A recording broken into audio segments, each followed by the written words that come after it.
Now I want to get back to matters in the Middle East and sticking with that, here's the latest actually from Sky News UK. There was more heavy fighting in southern Lebanon today. The Israeli military released this video of their forces operating in villages near the border, trying to push Hezbollah back. Outgoing Israeli artillery pounded Hezbollah positions and Lebanese villages on the other side of the hills.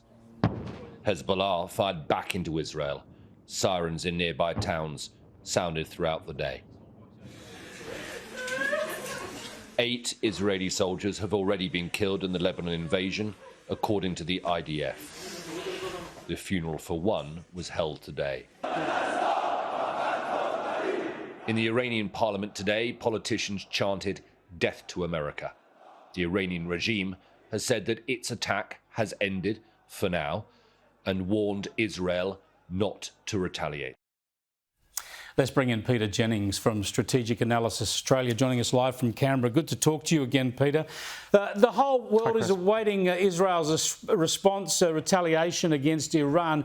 Are Western political leaders starting to wake up, starting to realise Iran is the problem and they should be putting pressure back on Iran? They seem to have ignored this for most of the last year. When Iran comes into the picture, the West does tend to take it more seriously. We saw that a couple of months ago after the first Iranian missile strike into Israel, and we had a significant American military presence in the Eastern Mediterranean, including shooting down some of those missiles. So Iran tends to make a lot of Western countries more serious, Chris. But, you know, broadly, I agree with what you've been saying. The West has, I think, abandoned Israel.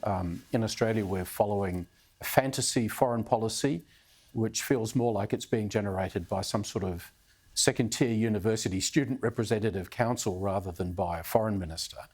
Because all we seem to do is talk about the theory of a diplomatic solution when it's war that's happening on the ground, and a very justified war in this case, because Israel simply has to retake military advantage if it wants to be able to move its people back into the northern third of Israel, away from those Hezbollah missile strikes.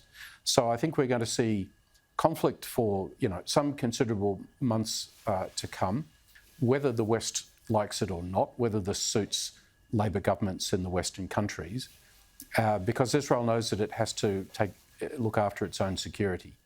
And so that's the course it's going to follow, whether DFAT in Canberra and Penny Wong are prepared to acknowledge that reality or not. It seems to me that Israeli action is actually leading global foreign policy.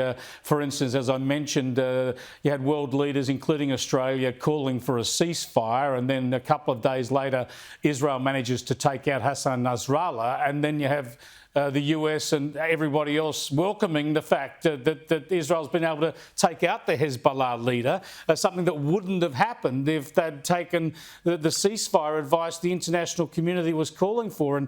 And looking forward, if we contemplate what Israel might do to Iran, if they significantly disable Iran's nuclear capacities or nuclear program, that too would suddenly then be welcomed by all these countries who are calling it to desist now.